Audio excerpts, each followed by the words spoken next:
কিয়ামতের ময়দানে যখন মাথার উপরে 12টা সূর্য চলে আসবে, ওই সূর্যের তাপের কারণে মাথার মগজগুলো টকবক টকবক করবে।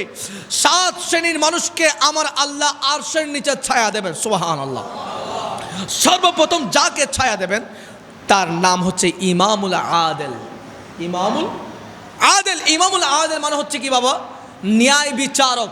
হুজুর ন্যায় বিচারক তো মেম্বার হতে পারে। বিচারক মানে মেম্বার, চেয়ারম্যান, প্রাইম মিনিস্টার বলেন, মন্ত্রী বলেন, মেয়র বলেন, তারাই তো হতে পারে। নয়, আপনিও একজন বিচারক আপনার ঘরের জন্য, ঠিক কিনা বলেন না? আপনার পরিবার যখন কুপথে হাঁটছে, আপনি ওই পরিবারকে শায়েস্তা করলেন, শাসন করলেন, ন্যায় বিচার করলেন, তখন আপনি ন্যায় বিচারক, ঠিক কিনা বলেন না? আপনার ভাই আপনার থেকে সম্পদ পাচ্ছে, আপনি বরাবর দিয়ে দিলেন, আপনি ন্যায় বিচারক। আপনার বোন সম্পদ পাচ্ছে, আপনার বোনকে দিয়ে দিলেন, আপনি ন্যায় বিচারক। আপনার সন্তানদের, আপনার মেয়েকে ছোটোবেলা থেকে পর্দার কথা শিখিয়েছেন, পর্দার প্রথা শিখিয়েছেন, পর্দার সিস্টেম শিখিয়েছেন। আপনার সন্তানকে ইসলামিক নলেজগুলো দিয়েছেন।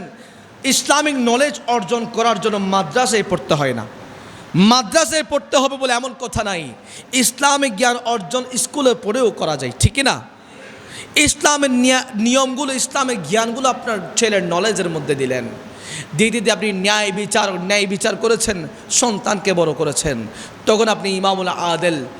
এইভাবে যখন আপনার সন্তানকে, আপনার পরিবারকে বড় করবেন, অন্তত নুরনাহার মসজিদ থেকে এটাই ডিক্লার দিতে পারি, আর যাই হোক আপনার বৃদ্ধ বয়সে বৃদ্ধাশ্রমে যাইতে হবে না, ঠিক কিনা বলেন না?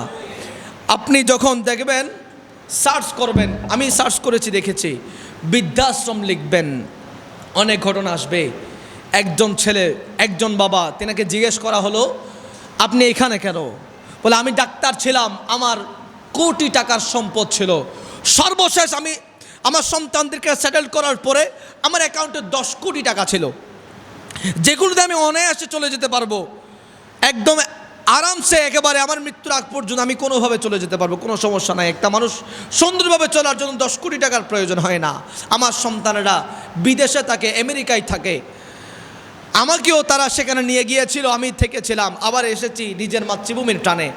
আনার পরে সন্তান বললেন, হুট করে 2 সন্তান মিলে বলতেছে, আমাদের টাকার দরকার, বাবা একটু টাকাগুলো দেন, আবার দিয়ে দেব। বাবা সন্তান তো দিয়ে দিয়েছেন, চেক লিখে দিয়েছেন, দেওয়ার পরে সন্তান টাকা নিয়ে উধাও হয়েছে, আর বাবার কোনো খোঁজ নাই। আত্মীয় স্বজনের কাছে গিয়েছিল, আত্মীয় স্বজন আর কয়দিন রাখবে। পরে ওই বাবা ডিসাইড করলেন, আমার জায়গা আর আমার ঘরে হচ্ছে না, বৃদ্ধাশ্রমে চলে যেতে হবে, দুমুঠো ভাত যেন ওয়াক্ত মতো খাওয়া যায়। আমরা সন্তানকে শিক্ষা দিয়েছি, এখানে সবাই শিক্ষিত, এখানে শিক্ষা ছাড়া কেউ নেই, সবাই শিক্ষিত। আমরা সব সময় আমরা শিক্ষার কথা বলি, সুশিক্ষার কথা কেউ বলি